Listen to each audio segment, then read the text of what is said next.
Hey, friendo, Steve here. Hey, Larson. And it's time for the very first edition of Steven Larson's star ratings. Look, man, everybody else, they got their star ratings, whether it's Meltzer or Wade Keller. I think even Brian Zayn does star ratings. Well, we've been doing this for darn near 10 years or several weeks, depending on what story we're telling. And I think it's darn time to come up with our own star ratings, Larson. Yeah, we're going to do star ratings too. That's our own star rating. First up is, of course, WWE Night of Champions. Seth Rollins versus AJ Styles for the World Heavyweight Championship. Larson, what was your star rating for this match? So the expectations were high for this one, and it didn't disappoint, but I didn't necessarily think it reached the heights that it potentially could have. That being said, it was a very good match. Solid story being told. The fact that the winner was completely and totally predictable. Maybe didn't help that much. All being told, I gave it 4 stars. It's Seth Rollins, AJ Styles. You put them in the ring, you're probably going to get a good bout. So I gave this 4 stars. We're off to a great start because I gave it 4 stars as well. It seemed like just the perfect 4-star. It didn't really do anything more because we knew who was going to win. But it's Seth Rollins and AJ Styles. I kind of feel like I could have gone in this not knowing anything, and you just said, hey, what do you think this match should get? Solid 4 stars. Solid 4 stars. And that's exactly what it delivered on. It was a 4-star match. Come on, it was a really, really good match. It was really good. Not quite excellent, but really good 4-star match. Next up, we got Trish Stratus versus Becky Lynch. Steve, how many stars? So when doing the star ratings, the Steven Larson star ratings, Larson, I look at several factors, and one of them is what is the story being told? What was the story leading up to this? And did it enhance the story? Did it enhance the characters involved? Did it do anything for anybody else? And in this case, this match checked off several of those boxes. I gave this match 3 3/4 stars because I thought it was a really good match that did a lot for all the participants involved. It wasn't the most polished match in the world in terms of the technical moves going on, but the storytelling was outstanding, and Zoe Stark getting involved. I thought this was a really good match. That's why I gave it 3 3/4. Look at us, 2 for 2 here, 3 3/4 as well. Look at us. Who'd have thought? Who'd have thought? Hey, everything you said is right on, is correct. And I thought the addition of Zoe Stark to the bout, aligning with Trish, added a different dimension. And now we're going to get a Zoe Stark versus Becky Lynch feud in between now and the next match Becky and Trish has, and that could be some good stuff. Absolutely. So yes, 3 3/4 stars. Next up, we got now. I just feel too much pressure. We have to differ on this one, man. Go ahead. I know we're going to differ on this one, but I know there's one match later on we're most certainly going to differ on. Next for the Intercontinental title, Gunther taking on Mustafa Ali. So this didn't get as much time as some of the other bouts. It got a lot more time than one match we're going to talk about here in a little bit. About 8.5 minutes roughly. That being said, it's a Gunther match. I think the floor for a Gunther match is 3 stars. Agreed. Mustafa Ali, fantastic wrestler. I was hoping he'd get a little bit more of his stuff in. That being said, it's the classic story of the underdog trying to chop down the champion, and Ali gave it his best. Didn't quite do enough to best Gunther. 3.5 stars. I'm a huge fan of both of these wrestlers. So that's what I landed on, 3.5 stars. What do you say, Steve? Hey, look at us. 3.5. I got 3.5 stars. I got 3.5 stars for Gunther versus Ali as well. It's a wonder we've been doing this podcast for almost 10 years because my goodness gracious. No, everything you said is absolutely right. Gunther has like a floor of 3 stars. They did 8.5 minutes. Wasn't like a 4-star match. If they had given Ali maybe more hope spots or led us to believe that he had a shot here, it could have gone. Yeah, it could have gone 4 stars. But I think 3.5 is respectable, given that we knew that Ali was going to lose this. The story going into it really wasn't that special. He won a battle royal while Gunther was doing more important things like dealing with the bloodline and Judgment Day and all that. So yeah, 3.5 stars. I'm right there with you. All right, next up we got for the Raw Women's title, Asuka versus Bianca Belair. What'd you give this one, Steve? I gave this one 3 3/4 stars because, again, I thought that the story leading into it really wasn't all that special. It was simple. It was Bianca Belair keeps on being able to avoid Asuka's mist. And in the end, Asuka used that mist, but she just did it in a clever way and won the title. I thought winning the title elevated above like 3.5 stars. I thought the meat of the match, they have good chemistry, but not like outrageously good chemistry. And so yeah, I gave it 3 3/4 stars. All right, we're going to differ here slightly. Slightly. I agree with most of what you said. I didn't think this match, the meat of it, was quite as good as a WrestleMania bout. Tons of credit for the creative finish, however. And the story here is super simple. It's all about mist. Will Bianca get misted?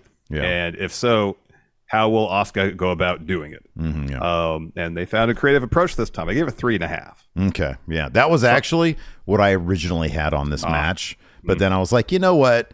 I thought it was, again, looking at all things within the context, I thought the title change, the miss to the hand, I thought that pushed it a little bit beyond that. But no, that was actually my original score anyways. Very well, and not too far off then. Next up, Rhea Ripley versus Natalia. I don't know how much to really say about a match that was 69 seconds long. The whole point of this match is to show that Rhea is perhaps the most dominant force in the entire women's division, and it achieved that goal pretty darn well. A dominant performance from Rhea Ripley, and that deadlift riptide at the end was quite a feat. That was pretty neat. The issue with matches this short is there's not enough story. There's really not enough of a sample size from a 69-second match to really give it, in a lot of ways, I think, a fair rating. Yeah, I agree with that. You have to look at the other factors involved, really, because pro wrestling is not about the matches. It's about the stories that the matches are used to tell those stories.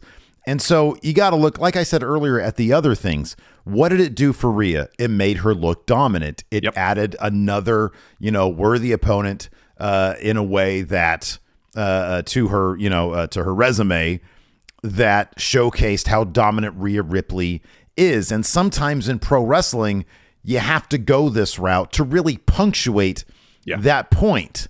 Did it really enhance anything else? Not really. It was a notch on Rhea Ripley's belt, basically.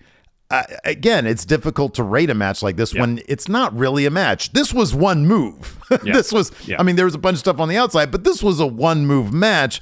And really, it functioned more as a story beat than a match. For that reason, I gave it 1.5 stars, which isn't a knock on anybody involved in the match. It's just, this is a story beat, not a match. Yeah. I went a slight bit higher. I went 2. And maybe that's too high, but again, it's hard to rate matches like this where for sure. For the 69 seconds they are out there, it was good. That you got two highly polished professional wrestlers here who could tell that story efficiently. Yeah. And whatnot. And again, it's not their fault that the story here was pretty minimal. Yeah. But the story they had to work with, they hit it out of the park. So yeah. We'll go with 2. Yeah. All right. Fair enough. That's good. Moving on to Brock Lesnar versus Cody Rhodes. This is going to be a very interesting little breakdown here, conversation between us, because you and I had fairly different opinions on this during our review.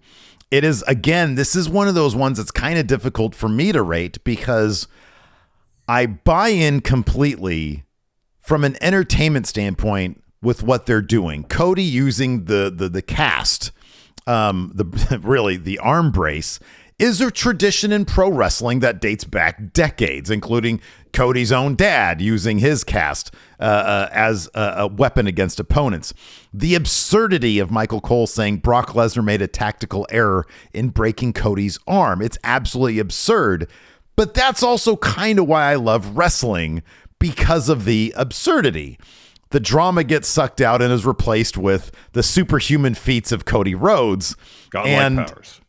Right. And therein lies the issue. How do you give some sort of pedestrian number to this match when that seems like it's lowballing really what it accomplished? The ridiculous. I had to give it a number all those numbers are pedestrian enough. I gave it 3 stars. There's no way this is a 4-star match. Although the crowd really did love this match. The crowd ate this match up, and I love that they did. But I can't, in all seriousness, give this match anything more than 3 stars because Cody Rhodes took this flimsy-ass arm brace in which his arm was broken. It wasn't even a plaster cast. It was a flimsy arm brace, and I don't care how many times commentary tells me it's titanium. It doesn't matter. It's a little flimsy cast, and he's beating somebody. You're watching your reactions because I would cutting the reactions supercut, and you processing. Well, Cody needs to keep that arm away from Brock, and then he does the exact opposite. And watching you have to process that I should add an extra star just for that. But I gave it 3 stars because what else am I supposed to do with this match, Larson? You dump on it. 2 stars. Okay. All right. There's a level of ridiculousness that I can appreciate and buy into in the world of pro wrestling, but when it's just layers upon layers of ridiculousness, it gets to the point where it's too much for me. And sure. I as I said, watching this match live in the recap, I think it's fairly apparent at this juncture that Cody's approach to storytelling just doesn't resonate with me whatsoever. Mm-hmm, yeah. That was the case in AEW, and it's the case now. Mm-hmm. Where I understand there's adversity in front of Cody. Hell, I was one of the people saying he needed more adversity in the build up to WrestleMania. Mm-hmm. There's a level of adversity that's believable and will help me get behind a babyface, kind of in an underdog situation. Mm-hmm. But when the level of ridiculousness in terms of him, that in this case Cody, the babyface, the underdog, trying to overcome that adversity, that goes far beyond the realm of believability. You lose me there. Yeah, right. Yeah. And when he's out there dropping double axe handles with the broken wrist on Brock Lesnar, you lose me because the first time he used his broken arm to punch Brock, that match would be done because he'd be writhing in pain on the ground. Mm-hmm. Yeah. And then add to that the titanium wrist brace, get out of here with that. Mm-hmm. The tactical error from Brock breaking his arm, get out of here with that. Mm-hmm. Yeah. There's just so much in this match that took me out of any enjoyment I might have because I couldn't buy into the story because it was so ridiculous. 2 stars. Can I ask also, or can I mention also, I think it probably magnifies I think it magnifies the ridiculousness as well, or it amplifies the ridiculous. It puts a larger spotlight on it because literally in the next match, when you want to talk about adversity, you talk about a guy like Jey Uso and now Jimmy Uso, who the drama there feels, in terms of pro wrestling, very real and actually dramatic and actually tense. And so you've got this, juxtaposition between the two of them, between these two stories playing out back to back, where one is a ridiculous feat of superhuman and not the wrestler. Of the general concept of superhumanity, godlike powers in Cody's parlance, right? Yes. And then you've got the bloodline stuff, which is one of the most compelling actual stories that's in wrestling today. And you see the performances of Jey and Jimmy, which actually feel pretty grounded. They do. They feel grounded, very real and genuine. It doesn't ever go into the realm of ridiculous because it's all grounded in reality. Nothing that Cody did in any way was grounded in reality. Yeah. But again, that therein lies the difference between you and I, is that I can appreciate that stuff, but I totally understand your point. Let's move on to the main event here. Kevin Owens and Sami Zayn versus Roman Reigns and Solo Sikoa. I gave this match 5 stars. I thought when you take into account everything in a wrestling match that makes wrestling great, I'm talking about everything from the story of Sami Zayn visiting Saudi Arabia for the first time because of this, I guess some sort of peace accord between Saudi Arabia and Syria. The reaction, the little documentary they did beforehand with Sammy's able to visit Mecca, his attire when he came out, him doing the intros in Arabic, Roman Reigns seemingly appreciating and in character mocking, but appreciating as a real person the situation with his reactions, the little nut shot with the title, everything before the match, the match itself was kind of it's sort of reminiscent of what we saw at Elimination Chamber at WrestleMania, where there is a lot of acting, there's a lot of goading the crowd into it.